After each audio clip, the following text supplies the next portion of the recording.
Good morning students. आज की इस वीडियो में आप लोगों को बताने जा रहे हैं structure of the atmosphere. Atmosphere के स्ट्रक्चर के बारे में। तो देखिए, हमारा एटमॉस्फेयर जो है divided into 5 layers starting from the earth surface. इसको 5 पार्ट में डिवाइड किया गया है और ये स्टार्ट होता है हमारे अर्थ के सरफेस से, यानी जो अर्थ के सरफेस के पास जो एयर रहता है, जो एटमॉस्फेयर रहता है, उसको बोलते हैं ट्रोपोस्फेयर। उसके ऊपर स्ट्रेटोस्फेयर, उसके ऊपर मेसोस्फेयर, फिर थर्मोस्फेयर एंड एक्सोस्फेयर। इस 5 पार्ट में यह डिवाइड किया गया है। अब हम बात करते हैं सबसे पहले ट्रोपोस्फेयर के बारे में। यह जो लेयर है, this layer is most important layer of the atmosphere. यह एटमॉस्फेयर का सबसे इम्पोर्टेंट लेयर है और इसका एवरेज हाइट हमारे अर्थ सरफेस से लगभग नियर अबाउट 13 किलोमीटर एबव तक होता है। और यह वह लेयर है जहाँ पर हम लोग ब्रीथिंग करते हैं, या जो भी रेनफॉल, जो वेदर फेनोमेना होता है, जिससे रेनफॉल, फॉग, हेलस्टॉर्म, ये सब कुछ इसी लेयर में ऑकर होता है।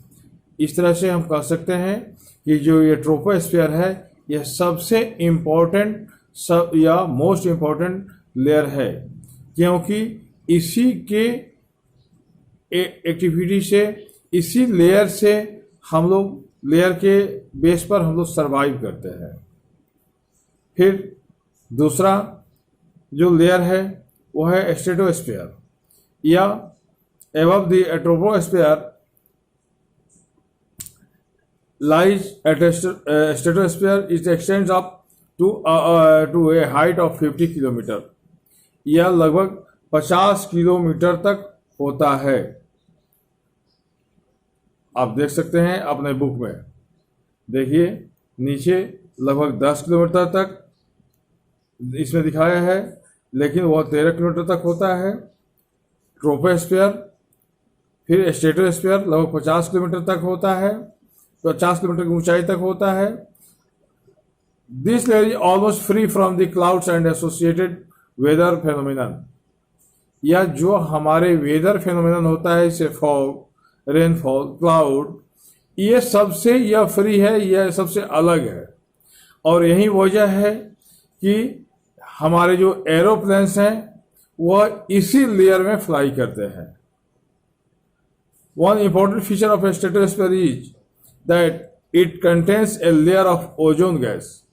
और यह वही लेयर है जिसमें ओजोन गैस होते हैं। ओजोन गैस के बारे में आप लोगों को मालूम होगा, यह सबसे इम्पोर्टेंट यह गैस है जो सन रेज के हीट को हमारे पास पहुंचने नहीं देता है, उसको ऑब्जर्व करता है। और अगर ये ओजोन लेयर नहीं होता तो हमारे स्किन इस सन हीट के वजह से जल जाता।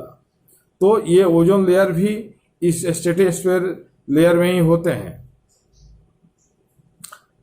We have just learned how it protect us from the harmful effect of the sun layer। इसके पहले वाले वीडियो में आप लोगों को हम बता चुके हैं कि यह हम लोगों के इस हार्मफुल सन रेज के हार्मफुल इफेक्ट से ये कैसे हम लोग को बचाता है। अगर एटमॉस्फेयर नहीं होता तो हम लोग सभी लोग गर्मी में पक जाते, या हमारा अर्थ इतना कोल्ड हो जाता रात में कि हम लोग फ्रीज कर जाते। तो ये जो एटमॉस्फेयर है, उसमें ओजोन लेयर जो है, यह हम लोगों को सन रेज के हार्मफुल रेज से बचाता है, उसके गर्मी से बचाता है। फिर उसके बाद आता है, उसके ऊपर आता है मेसोस्फीयर, या थर्ड लेयर है एटमॉस्फेयर का। और यह जो है लगभग 80 किलोमीटर एबव तक यह स्प्रेड किए हुए है, इसका फैलाव है। Meteoroids burn up in this layer on entering from this space. जब स्पेस से मेट्रॉइड्स चलते हैं तो इसी लेयर में आकर के वे बर्न करते हैं, जलते हैं। फिर उसके बाद आता है thermosphere. In thermosphere temperature rises very rapidly with increasing height. Thermosphere में टेम्परेचर बहुत ज़्यादा राइज कर जाता है, उसका कई कारण है। एक कारण तो ये है कि हमारे सन से इसका डिस्टेंस नज़दीक हो जाता है, सन से इसका डिस्टेंस घट जाता है, अर्थ सरफेस पर सन का डिस्टेंस ज़्यादा बढ़ जाता है, इसलिए एक तो कारण ये हुआ। दूसरा, जो एटमॉस्फेयर डेंसिटी है वो वहाँ पर कम हो जाता है, ये एक बहुत बड़ा कारण है जिसकी वजह से टेम्परेचर वहाँ पर हाई हो जाता है। फिर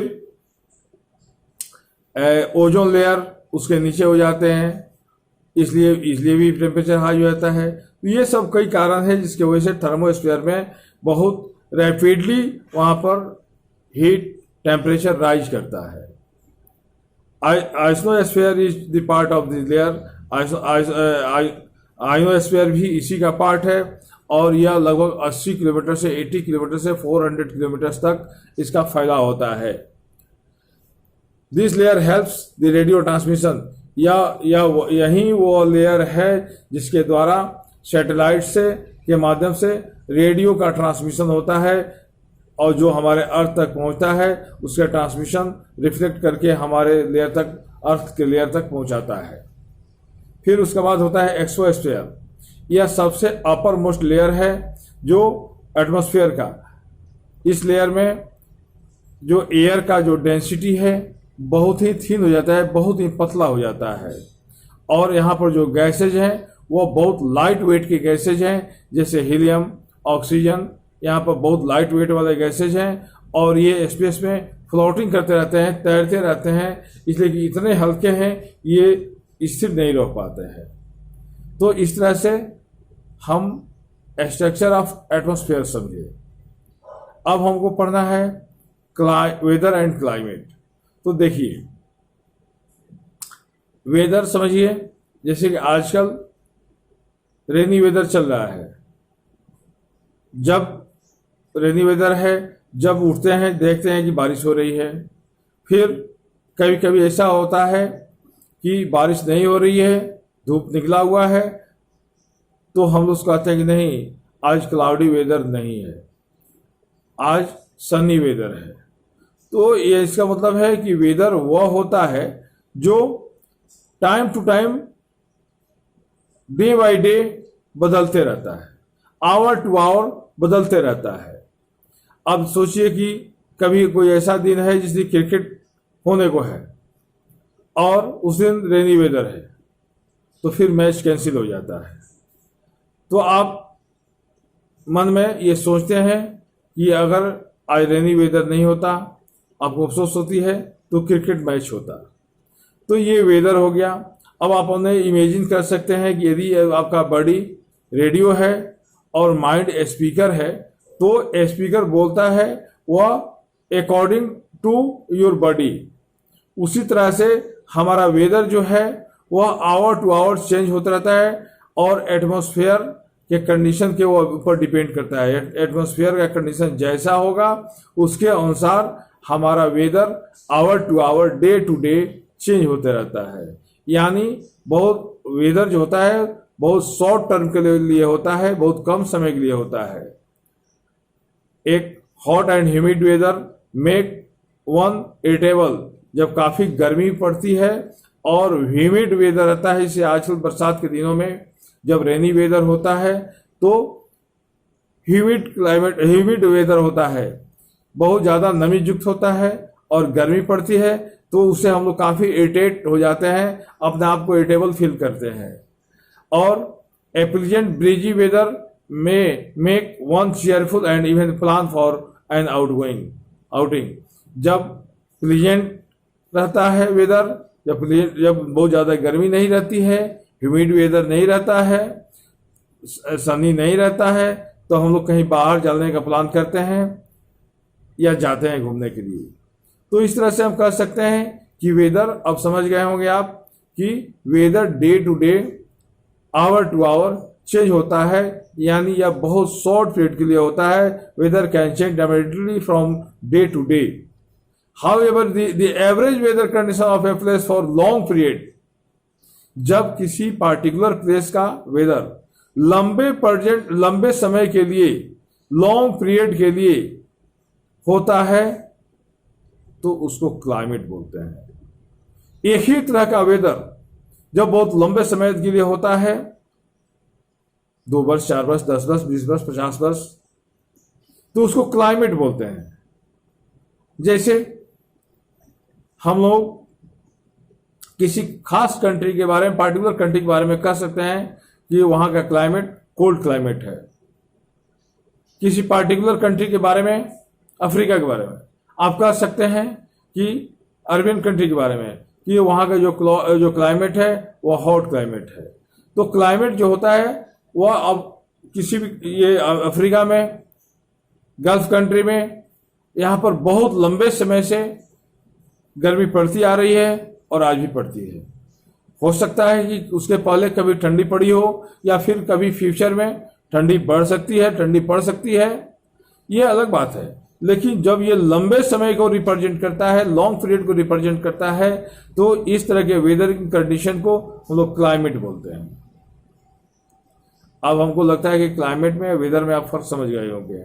वेदर जो होता है वह शॉर्ट पीरियड के लिए होता है, जबकि क्लाइमेट जो होता है वह लॉन्ग पीरियड के लिए होता है। फिर अब आपको पढ़ना है टेम्परेचर।